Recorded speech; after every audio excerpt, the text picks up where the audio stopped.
สวัสดีค่ะ Sawadika, and welcome to the ASEAN Challenge, the news update that will give you both news in English and in Thai around your ASEAN block, brought to you by RSU WisdomTV. I'm Alisa Sitiwong. ดิฉันทอแสงรัศมีธีทักแก้วนะคะต้อนรับคุณผู้ชมเข้าสู่รายการ ASEAN Challenge ค่ะวันนี้ก็มีหลากหลายประเด็นด้วยกันนะคะโดยเฉพาะเรื่องราวที่ตอนนี้คนไทยหลายคนก็ช่วยลุ้นช่วยเชียร์ก็คือเรื่องของ ASEAN Game นั่นเองค่ะSo we're going to start off with some news updates about the Asian Games. Of course, a lot of people are cheering for their own countries, and as we know that this year the Asian Games is being taken place in Indonesia. So that's one of the highlights or some of the things that are occurring in the Asian Games. So to begin off, we're going to take a look at some of the highlights, some of the issues that are occurring in the Asian Games, beginning off with, we can say, the opening ceremony. That kick-started off on August 18th, and in terms of, we can say, a lot of people went to go visit or to go watch the Asian Games opening ceremony, whether it's actually at the stadium or on TV. Now, we can say that people from several countries were waving their flags and they were displaying, we can say, signs and pictures in their flags in order to represent their own country at the opening games. Spectators were very proud of Indonesia. We can say that as being the first country to become the host of Asian Games for the second time, welcoming the fourth Asian Games in 1962. So that's what happened, and as we know that the event is being held in both the capital city of Jakarta and also a city in the southern Sumatra area called Palembang as well. And of course, the Asian Games started from August 18th until September 2nd with over 11,000 athletes from 45 countries competing for 462 gold medals to be taken home. Now, of course, there's a lot of highlights and a lot of expectations occurring and a lot of preparation was involved. However, nevertheless, there were some complaints though involving some of the transport delays that occurred. So we can see that even though, Indonesia did prepare a lot. They received a thumbs up from the Olympic Council of Asia, or OCA, in January following a two-day inspection of facilities for the first staging of events in two cities, Jakarta and Palembang. And however, the transportation system did receive a little bit of complaints due to delays. So the inner streets of the area of Jakarta where it was held had a lot of complaints because ticket holders and athletes mostly were directed towards the transportation system were delayed. A lot of people had to wait in queues. As we can see at the moment, the queue is very long. So some people actually bought tickets online, but they had to wait for a very long time and cram into buses together. So there was a little bit of complaining there in terms of the organization.ใช่ค่ะก็อย่างที่บอกไปนะคะว่าจริงๆงานเอเชียนเกมนั้นก็ทำให้เป็นที่ดึงดูดนะคะทั้งนักท่องเที่ยวนักกีฬานะคะนอกจากนี้ก็ยังมีทีมเจ้าหน้าที่ต่างๆมากมายก็ไล่มาตั้งแต่พิธีเปิดนะคะจะเห็นได้ว่างดงามตระการตามากๆใครๆก็อยากมาเที่ยวนะคะโดยเจ้าภาพเนี่ยเขาได้มีการนำเอาภูเขาจำลองมีต้นไม้นานาพันธุ์ต้นน้ำลำธารนะคะเป็นชุดการแสดงที่บอกเล่าเรื่องราวของอินโดนีเซียแล้วก็ยังมีศิลปินเข้ามาร่วมงานด้วยแต่ละคนนั้นก็อยากจะมาเที่ยวอย่างชาวอินโดนีเซียเองแน่นอนว่ามีงานใหญ่ขนาดนี้ก็ต้องอยากเข้าไปดูนะคะอยากที่จะเข้าไปเชียร์การแข่งขันแต่ว่าพอต้องต้อนรับนะคะนักกีฬาตั้ง 11,000 คนจาก45ประเทศที่จะมาแข่งกันนะคะชิงเหรียญทองกันเนี่ยปรากฏว่าก็มีปัญหาที่เกิดขึ้นบ้างอย่างเช่นเรื่องของการจราจรภายในการขนส่งมวลชนเนี่ยนะคะเพราะว่าถึงแม้ว่าจะมีการจองตั๋วออนไลน์แต่เนื่องจากว่าคือคนมันมาเยอะนะคะมากันในช่วงเวลาเดียวกันด้วยก็เลยทำให้ต้องเข้าคิวรอกันก็เป็นที่อาจจะมีเสียงบ่นออกมาด้วยนะคะแต่อย่างไรก็ตามทางอินโดนีเซียก็เขาก็ได้จริงๆวางแผนมาเป็นเวลานานอยู่แล้วแต่ว่าหน้างานจริงๆงานใหญ่ขนาดนี้นะคะก็ต้องมาประสบปัญหากันบ้างแต่นักกีฬาเนี่ยอาจจะเป็นประเด็นเพราะว่าเขาไม่ได้พักตรงนี้แล้วก็แข่งตรงนี้แต่เขาอาจจะมาจากหมู่บ้านนักกีฬานะคะก็บอกว่าบางทีอาจจะต้องรอเวลาเผื่อเวลานิดนึงเพราะว่าคิวนั้นยาวนานมากเหลือเกินค่ะTaking a look at another issue, another highlight of, we can say, Asian Games for the Indonesian team, Filipino team. NBA star Jordan Clarkson was able to join the Asian Games, so he has been honored to be given the chance to play in the Asian Games for the Philippine team, and he also was able to, what we can say, was a flag bearer for the country in the opening ceremony as well. So that's considered as a highlight and a pride to the country because, as we know, NBA basketball is very popular worldwide. So the Filipino team had the honor of Jordan Clarkson joining them. In a news conference on the sideline of the games, Clarkson said he is not sure if an opportunity to play for the Philippine team like this would come again in the future due to his NBA commitments. So therefore, being able to do so now obviously is a very good opportunity indeed. And of course, we know that 13 players from the Australian and Philippine teams, as well as 2 Filipino coaches, were suspended for their role in the fight during the game in Bulacan in July. So despite that bad news, however, we do have some good news for the Filipino team with Clarkson joining in. นะคะคนนี้เขาเป็นนักจริงๆเขาเป็นนักบาสเกตบอลนะคะทีมชาติของฟิลิปปินส์นั่นเองแต่ว่าล่าสุดนั้นเนี่ยเขาได้ไปรับคัดเลือกให้ไปเข้าทีมนะคะของ NBA นั่นเองก็เลยทำให้เขาเนี่ยบอกว่าจริงๆเอเชียนเกมครั้งนี้มันควรจะเป็นครั้งสำคัญในชีวิตของเขาที่เขาจะได้เล่นในฐานะทีมชาติของฟิลิปปินส์นะคะแต่ปรากฏว่าจริงๆทีมฟิลิปปินส์เนี่ยก็ต้องถอนตัวจากการแข่งเพราะไปเจอปัญหาเรื่องของไปก่อเหตุทะเลาะกับอีกทีมหนึ่งทีมจากออสเตรเลียนั่นเองนะคะตอนที่มีการแข่งขันเมื่อวันที่2 กรกฎาคมที่ผ่านมานะคะเขาก็เลยออกมาแถลงข่าวนะคะบอกว่าเนี่ยติด NBA นะแต่ข่าวร้ายก็คือไม่รู้ว่าจะได้เล่นทีมชาติให้ฟิลิปปินส์อีกเมื่อไหร่นะคะแต่อย่างไรก็ตามเขาก็บอกว่าในงานเอเชียนเกมครั้งนี้เขาภาคภูมิใจมากเลยเพราะว่าเขาเนี่ยได้เป็นตัวแทนถือธงชาติฟิลิปปินส์ในงานพิธีเปิดด้วยค่ะค่ะมาดูกันที่ประเทศญี่ปุ่นกันบ้างค่ะ In Japan, they've sent home 4 players from their men's basketball teams at the Asian Games for spending the night in a Jakarta hotel with women ahead of the delegation. So head of the delegation mentioned this to a press conference, and of course that's something that we know that a lot of athletes have to prepare prior to the game, of course. So they have strict rules, things that they're not allowed to do. So obviously they broke the rules and were sent home. The 4 players' names were Takuya Hashimoto, Keita Imamura, Yuya Nagayoshi, and Takuma Sato. So these 4 players were said to have left the athletes' village following their game against Qatar on Thursday, August 16, to eat at a restaurant where they had met a Japanese-speaking local. And this local here told of them of a bar that they could go to meet women. So the 4 of them,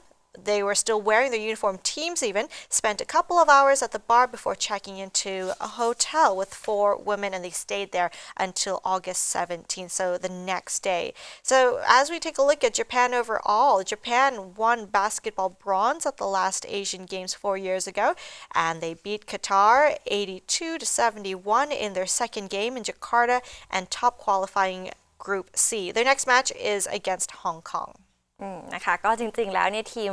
บาสเกตบอลจากญี่ปุ่นเนี่ยกำลังจะต้องเข้าแข่งกับฮ่องกงนะคะทีมจากฮ่องกงนะคะในวันพุธที่ผ่านมาแต่ปรากฏว่าสมาชิกในทีมเนี่ยถูกลดไป4 คนเนื่องจากว่า4 หนุ่มนี้แอบหนีออกไปเที่ยวนะคะก็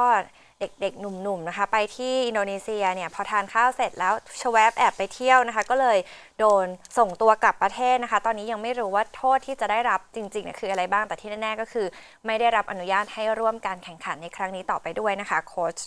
ของทีมนี้นะคะก็เลยต้องออกมานะคะเขาเรียกว่าขอโทษกับชาวญี่ปุ่นด้วยนะคะส่วนทางด้านของหัวหน้าคณะนักกีฬาเองเนี่ยนะคะชื่อยาสึฮิโร่ยามาชิตะเนี่ยบอกว่าจริงๆนี่คือการละเมิดกฎระเบียบของทีมชาติญี่ปุ่นอย่างร้ายแรงแล้วก็เป็นการทรยศต่อความคาดหวังของประชาชนชาวญี่ปุ่นด้วยซึ่ง4 คนนี้เนี่ยเขาจะกลับบ้านด้วยเงินของตัวเองนะคะไม่ใช่บินด้วยภาษีของประชาชนแล้วเขาก็บอกว่านักกีฬาควรเป็นแบบอย่างของสังคมไม่ใช่แค่ในสนามแข่งขันนะคะก็มีนักข่าวไปถามผู้ว่าการกรุงจาการ์ตาในกรณีนี้เขาบอกว่าจริงๆเนี่ยไปแบบนี้ก็ไม่ถูกนะคะเพราะว่ามาอินโดนีเซียมีสถานที่ท่องเที่ยวเยอะแยะมากมายนะคะแล้วก็จริงๆนะคะก็มีทั้งท่องเที่ยวทางศิลปะวัฒนธรรมและโรงละครมากก็ไม่ควรจะไปเลือกเที่ยวอะไรแบบนี้นะคะก็เลยกลายเป็นประเด็นใหญ่ๆซึ่งเอามาเล่าให้ฟังว่าแข่งกีฬาแต่ว่ามีประเด็นอื่นๆเยอะแยะมากมายนะคะสำหรับใครที่อยากจะติดตาม Asian Games นะคะก็ติดตามได้จนถึงวันที่2 เดือนหน้านะคะก็ยังมีเวลาเชียร์ทีมของประเทศตัวเองนะคะ With that said, we'll take a short break and we'll be back for more news updates soon.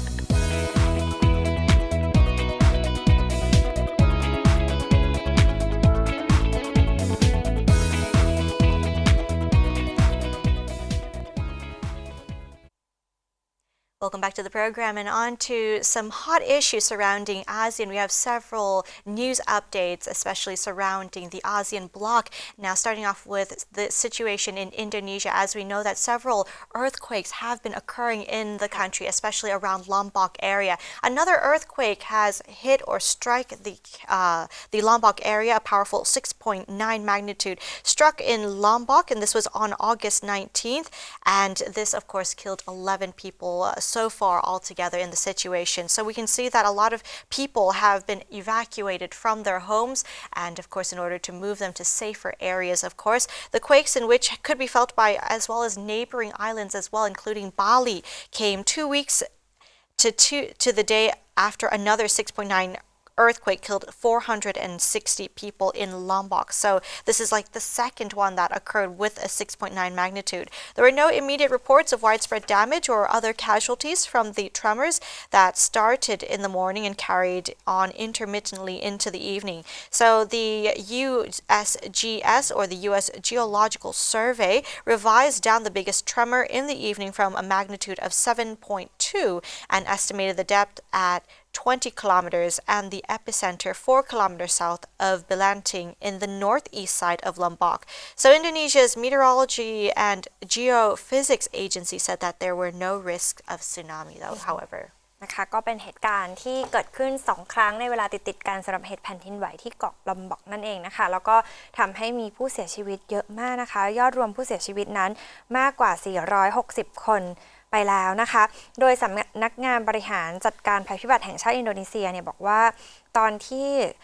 มีเหตุแผ่นดินไหวเกิดขึ้นนะคะครั้งรุนแรงที่สุดวัดได้ 6.9 แมกนิจูดรองลงมาคือ 6.3 แมกนิจูดนะคะผู้คนก็เสียชีวิตเพิ่มเติมอีก11คนสิ่งปลูกสร้างอีกมากกว่า 1,800 แห่งพังทลาย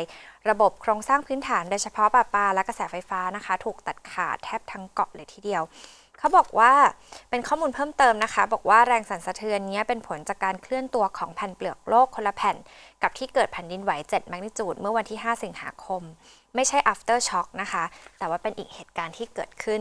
ซึ่งแผ่นดินไหวนี้ก็ทำให้เกิดหินและดินถล่มรอบใหม่อีกด้วยแล้วจริงๆเป็นเส้นทางภูเขาไฟรินจานีซึ่งเป็นสถานที่ท่องเที่ยวสำคัญของเกาะลอมบอกด้วยนะคะก็ตอนนี้ก็ปิดไปก่อนนะคะซึ่งใครจะไปเที่ยวอินโดนีเซียไม่น่าจะแนะนำในช่วงเวลานี้นะคะเพราะว่าเกิดเหตุการณ์นี้เกิดขึ้นแต่ว่าทั้ง2ครั้งก็มีไม่ได้มีสึนามิเกิดขึ้นตามมาด้วยนะคะก็ถือได้ว่าเป็นความสูญเสียที่เกิดขึ้นอีกครั้งจากภัยธรรมชาติที่เกิดขึ้นในประเทศที่ใกล้กับบ้านเรามากเลยค่ะ So you can see that a lot of earthquakes are occurring in Indonesia. So for those of you who might have families or friends in Indonesia, it's quite good to keep updated with them. And of course, if you plan to go to Indonesia, do check the situation as well. Now moving on to some lighter news updates now in terms of the relationship between two countries, Malaysia and China, in which the Prime Minister of Malaysia, Mahathir Mohamad, has met with China's Li Keqiang in order to officially welcome them. It was an official welcoming ceremony, we can say that. They inspected the Guard of Honor at the Great Hall of the People before sitting down and they had bilateral talks. So we can see that China and Malaysia are continuing to have increasing relationships or friendly relationships with each other. In terms of Mahathir's government or the Malaysian government, it has been at odds with Beijing since announcing it would review costly infrastructure projects backed by China and agreed by the previous administration. So work on the $20 billion East Coast Railway link, a flagship project connecting Malaysia's east and west coastlines, was halted in July. Now, as we know that Mahathir Mohamad is 93 years old and started a 5-day trip to China, which was since August 17th, and he is due to hold or has been holding joint news conferences with Li and has also met with President Xi Jinping and as well as visiting China in various areas in order to be elected in May. นะคะก็เขาตอนนี้เป็นที่พาดหัวข่าวนะคะว่าดร.มหาเทรเนี่ยไปเมืองจีนเพื่อไปบอกว่ายกเลิกการโครงการความร่วมมือกันนะคะแล้วก็ไปบอกว่าประเทศตัวเองเนี่ยมีปัญหาหนี้สาธารณะด้วยนะคะเพราะฉะนั้นโครงการลงทุนร่วมกันอาจจะต้องชะงักไว้ก่อนแต่ว่ายังยืนยันถึงความสัมพันธ์แล้วก็การยกระดับความร่วมมือทางเศรษฐกิจในด้านอื่นๆด้วยก็เป็นประเด็นที่น่าสนใจนะคะเพราะว่าทำแบบนี้เนี่ย ปกติถ้าเป็นนายกรัฐมนตรีธรรมดาทั่วไปอาจจะทำไม่ได้แต่นี่เป็นดร.มหาเทพมูฮัมหมัดซึ่งอาจจะเป็นคนที่มีความน่าเชื่อถือมีบารมีในอาเซียนเนี่ยนะคะซึ่งทางด้านของนายหลี่เค่อเฉียงนายกรัฐมนตรีจีนนี่ก็ได้ออกมาให้การต้อนรับนะคะดร.มหาเทก็ได้มีการพูดคุยกันนะคะซึ่งทางจีนก็ยืนยันค่ะว่าพร้อมสนับสนุนความร่วมมือในทุกมิติด้วยส่วนประเด็นที่เป็นเรื่องของ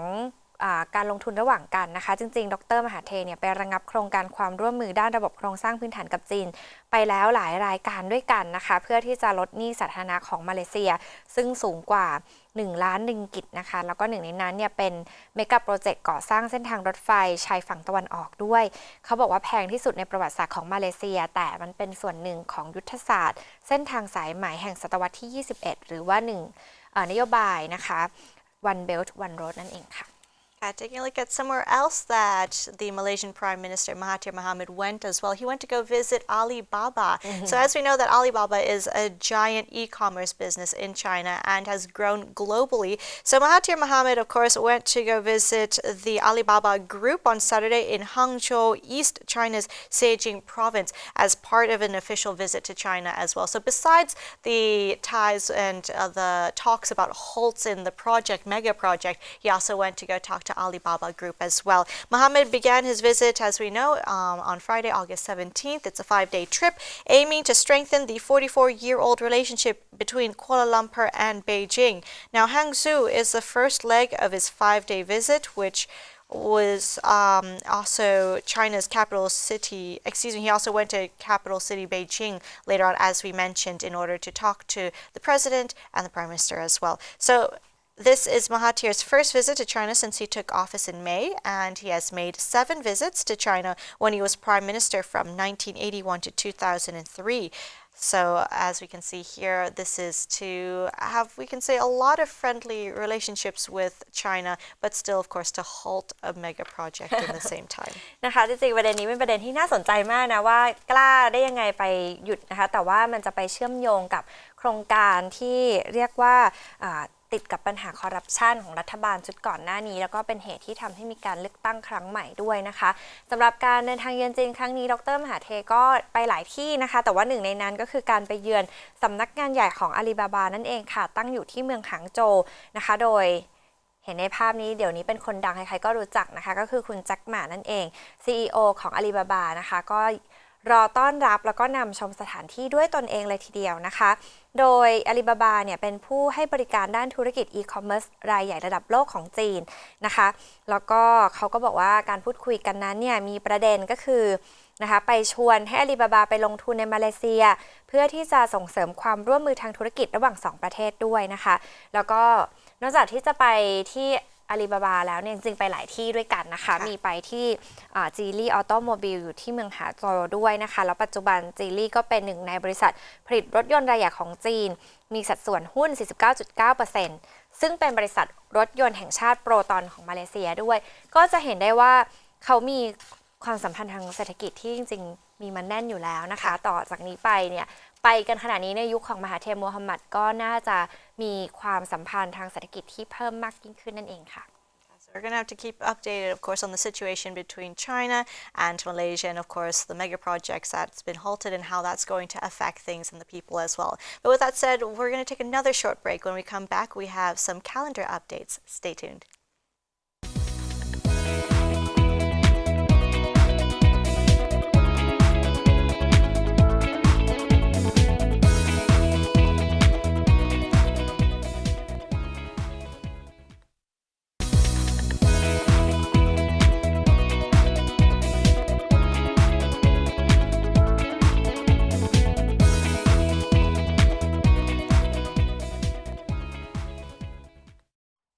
Welcome back to ASEAN Challenge, and on to ASEAN Calendar. We have some updates in the calendar for you from several countries, including the Philippines, Malaysia, and of course for dog lovers as well. We have a National Dog Day coming up. ค่ะน่าสนใจมากเลยนะคะแสดงว่าประเทศนั้นต้องให้ความสำคัญกับน้องหมาแน่ๆเลยนะคะแต่ว่าเป็นวันของประเทศอะไรเดี๋ยวไปติดตามรายละเอียดกันเลยค่ะ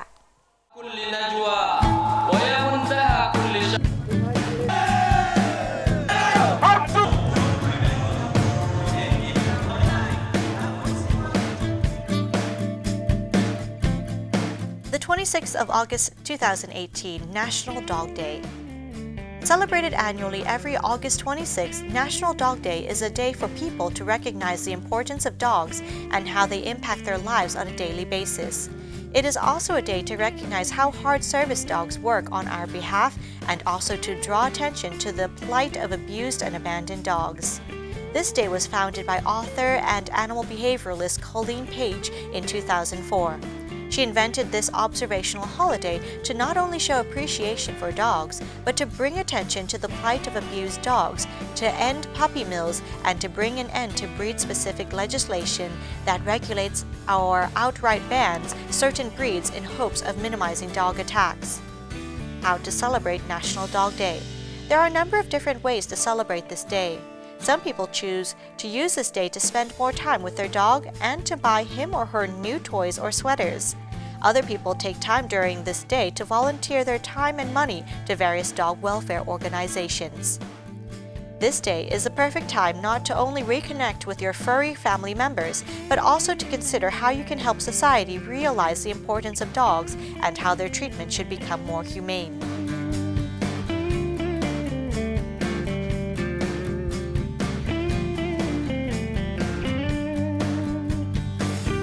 The 27th of August 2018, National Heroes Day.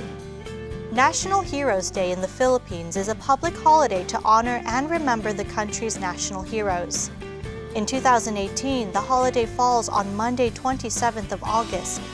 These heroes are the men and women in Philippine history whose acts of courage enabled the Philippines to grow as a nation. Whilst National Heroes Day celebrates both known and unknown heroes, a National Heroes Committee was set up in 1995 to recommend those who should be counted as national heroes.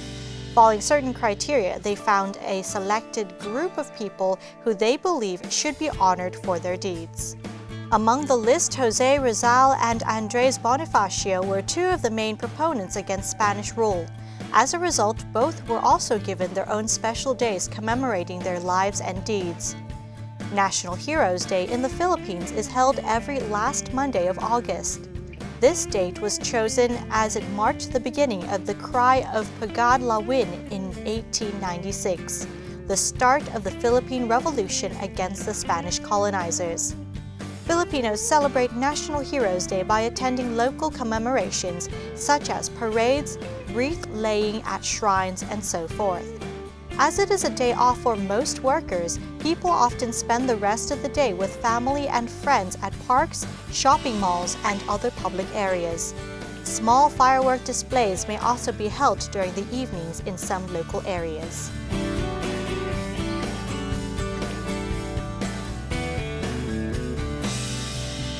The 31st of August 2018, National Day in Malaysia. Merdeka Day is celebrated as a public holiday in Malaysia on the 31st of August. Merdeka Day commemorates the independence of the Federation of Malaya from British colonial rule in 1957. Also known as Independence Day, National Day, or Freedom Day, Merdeka Day is Malaysia's national day. A common misconception is that the day celebrates the independence of the country of Malaysia. However, as Malaysia was formed by several states joining together, Malaysia as a nation never gained independence from any other country. History of Merdeka Day. Following the end of the Second World War, the Federation of Malaya was established on the 1st of February 1948. The Federation was still under British colonial rule. The Federation gained independence within the Commonwealth of Nations on the 31st of August 1957. Malaysia was formed in 1963 when the former British colony of Singapore and the East Malaysian states of Sabah and Sarawak joined the Federation of Malaya. This event is marked by Malaysia Day. Singapore left the Federation in August of 1965. How is Merdeka Day celebrated? Malaysia's Independence Day is celebrated with much pomp and pageantry, signifying the unity of Malaysians, all races and creeds. Towns and cities throughout the country are decorated with flags and shimmering lights.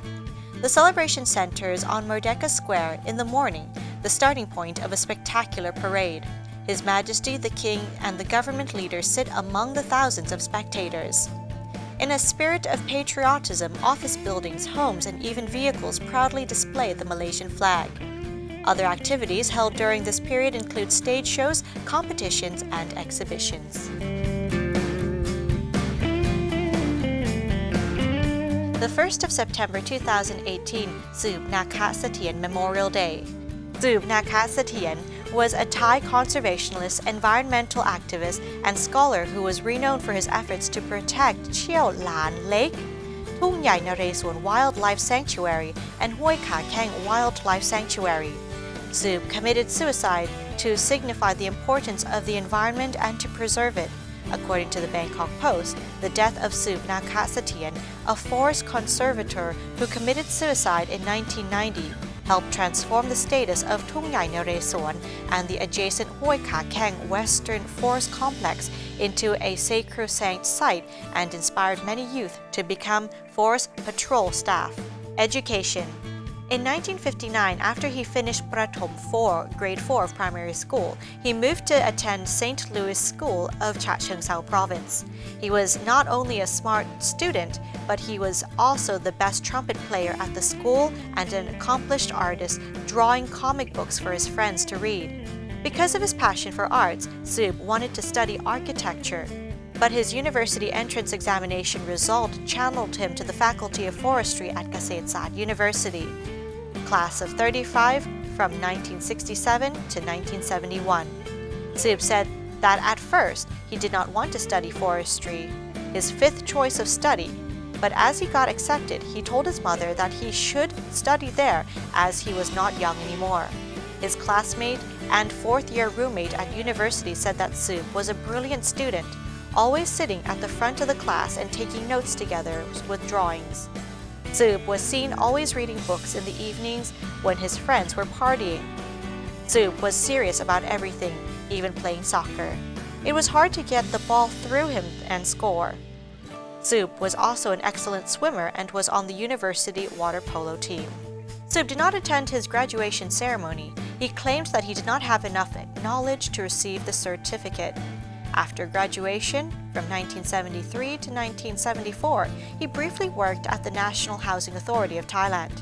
Then he continued graduate studies in silviculture. In 1979, he was awarded a British Council scholarship for a master's degree at London University to study resource and environmental conservation. He was also granted a PhD scholarship to study in the United Kingdom in 1989, but decided instead to accept the position of superintendent of the Hoi Ka Keng Wildlife Sanctuary. Career. Seub conducted research on wild animals, especially birds, gorals, chamois, seros, and ecology at Hoi Ka Keng and Tung Yai Naresuan Wildlife Sanctuary. He also worked as a professor of biology at Kasetsart University.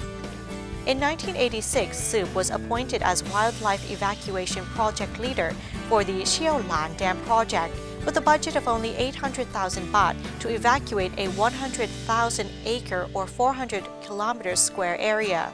The Ratchapapa Dam Reservoir or Cheo Lan Dam, Thailand's 13th, was completed in 1987. The resulting flooding destroyed 185 square kilometers of the country's largest remaining area of lowland evergreen rainforest. For the first time ever in Thailand, a rescue operation was carried out to try to save some of the wildlife, which included threatened and endangered species stranded on islands as the water rose. Over 18 months, 1,364 animals of 116 species were captured. 44 died soon after. The survivors were released into protected areas nearby. Seub was able to save hundreds of animals but was aware that many more were unable to escape and died.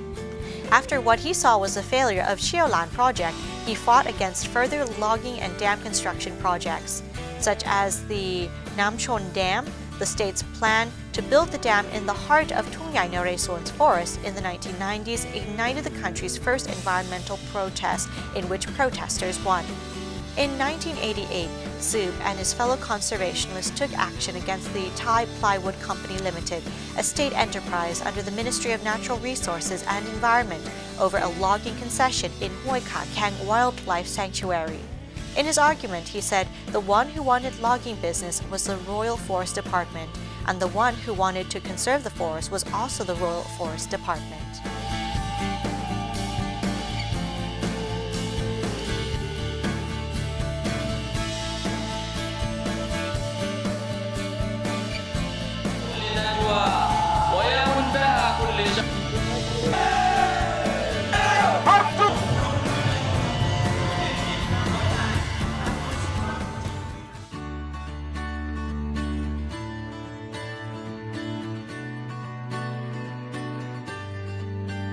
Living and studying in Thailand has been a life-changing experience.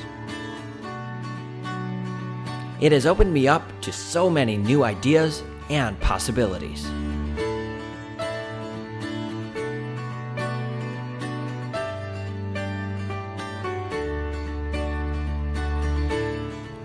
I have met so many friendly people and experienced an amazing culture. I've had the opportunity to explore my creative passions.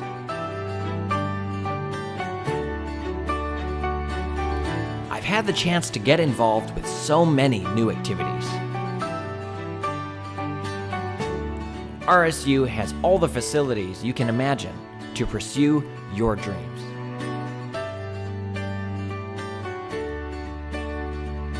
Rangsit University has given me the opportunity to live in Thailand and broaden my horizons. One world, endless opportunities.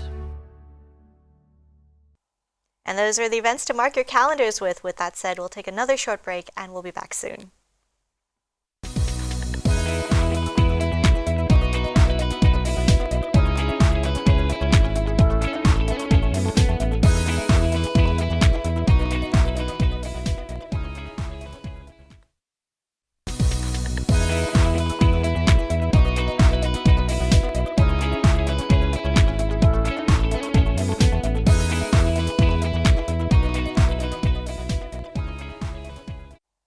Welcome back to the program, and in ASEAN interview this week we take a look at the Belt and Road Initiative, as we know that it benefits several countries. But in this week's section we take a look at the communication that has boosted because of the Belt and Road Initiatives, specifically to China and Vietnam. ใช่ค่ะซึ่งโครงการนะคะอย่างที่คุณลิซ่าได้บอกไปนะคะถ้าเกิดว่าแปลเป็นไทยก็อาจจะบอกว่า1แถบ1เส้นทางนะคะซึ่งเป็นนโยบายของจีนนะคะนโยบายนี้เนี่ยเมื่อตอนต้นรายการเราบอกว่าไปเกี่ยวข้องกับมาเลเซียอันนี้เกี่ยวข้องกับเวียดนามด้วยนะคะไปไกลหลายประเทศที่อยู่ในเส้นทางสายไหมแห่งศตวรรษที่21นั่นเองแต่ว่าจริงๆแล้วเนี่ยไม่ได้เกิดขึ้นเราก็ไปส่งเสริมการลงทุน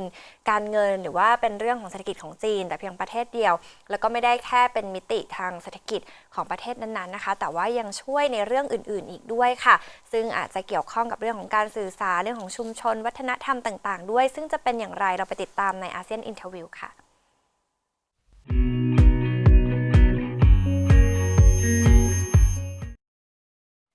China's Belt and Road Initiative, or BRI, follows the principle of wild consultation, joint contribution, and shared benefits. It has been facilitating communication between Chinese and Vietnamese people at the Hekou port of southwest China's Yunnan province.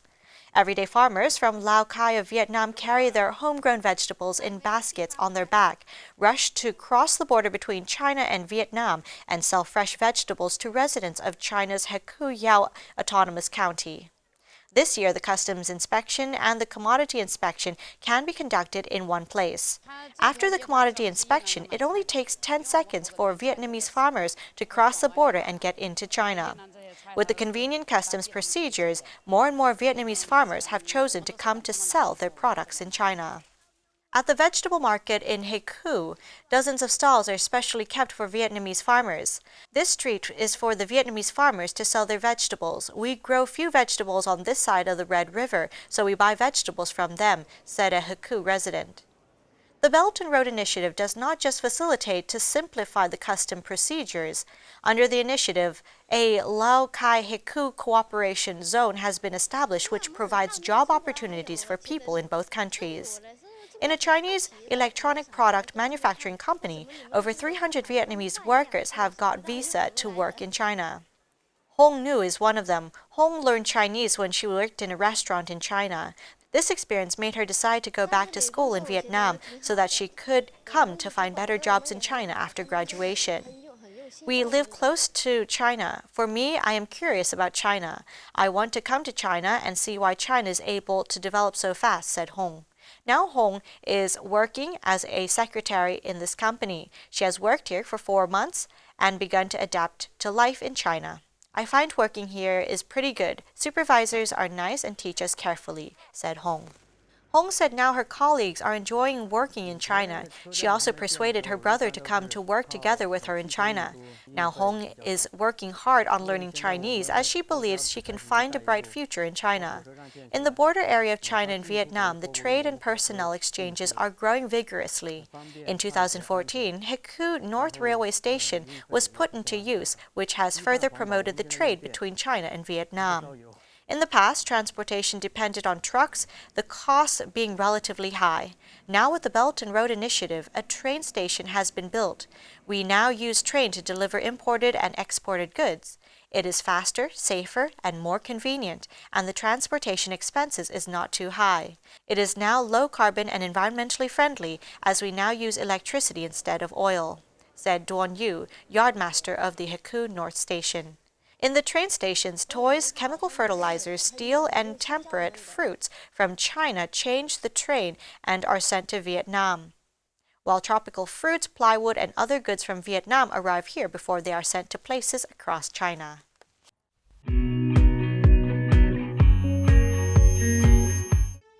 คุณเคยมีความฝันหรือเปล่า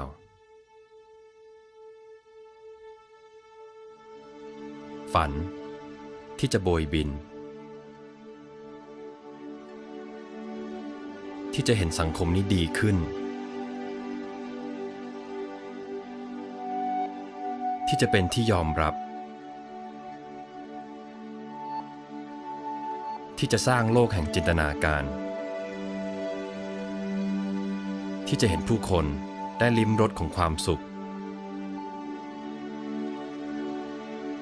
ที่จะได้ช่วยเหลือ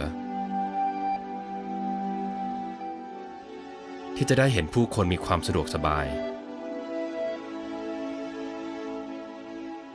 ฝันที่จะเปิดโลกกว้างถ้าคุณมีความฝันเหล่านั้นเราขอให้คุณหยุดฝันแล้วเปลี่ยนมันให้กลายเป็นเป้าหมายลงมือทำมันสร้างอนาคตที่คุณหวังจากปัจจุบันที่คุณมีเพราะมันถึงเวลาแล้วเวลาแห่งการเปลี่ยนแปลง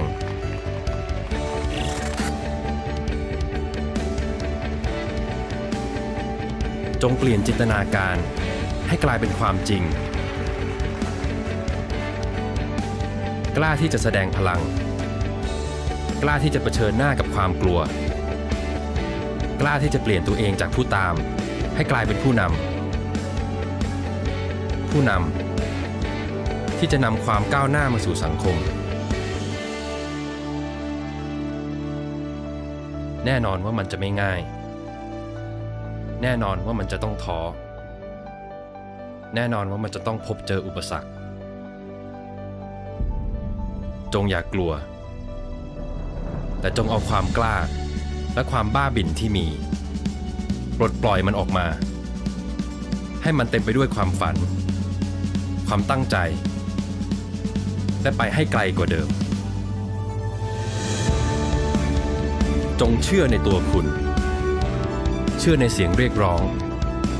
เชื่อในความตั้งใจของคุณสร้างมันขึ้นมาอย่ายึดติดกับสิ่งเดิมๆอย่ากลัวที่จะแตกต่างออกแบบมันโชว์ความเป็นตัวตนของคุณออกมาเพื่อที่จะกำหนดเทรนด์ให้กับโลกใบนี้ขีดเขียนมันสร้างสิ่งที่โลกนี้ไม่เคยเห็นขอต้อนรับเหล่าอนาคตผู้ที่เต็มไปด้วยความฝันจงออกไปให้ความสุขและสนุกกับการเป็นผู้ให้สวัสดีทุกความแตกต่างและหลากหลาย จงยินดี ที่จะเรียนรู้สิ่งใหม่ๆ สิ่งที่เต็มไปด้วยความกล้า สิ่งที่เต็มไปด้วยความท้าทายเปล่งมันออกมาเสียงแห่งความสุขเสียงแห่งความตั้งใจ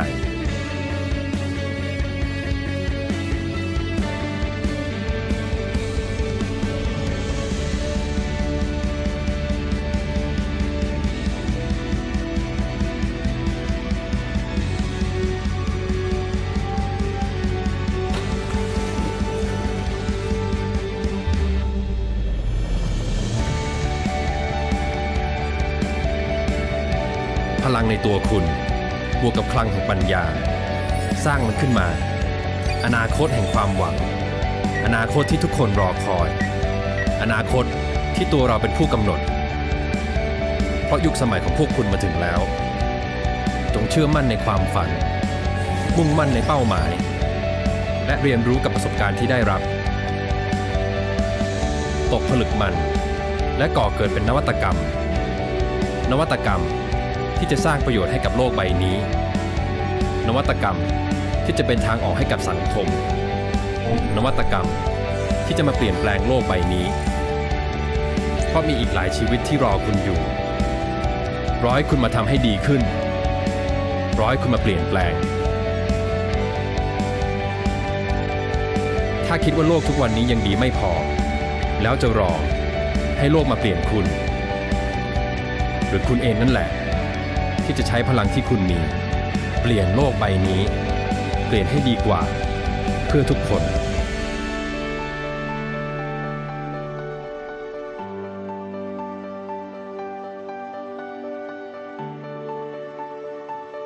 เพราะมันถึงเวลาแล้วที่จะเปลี่ยนความฝันให้กลายเป็นความจริง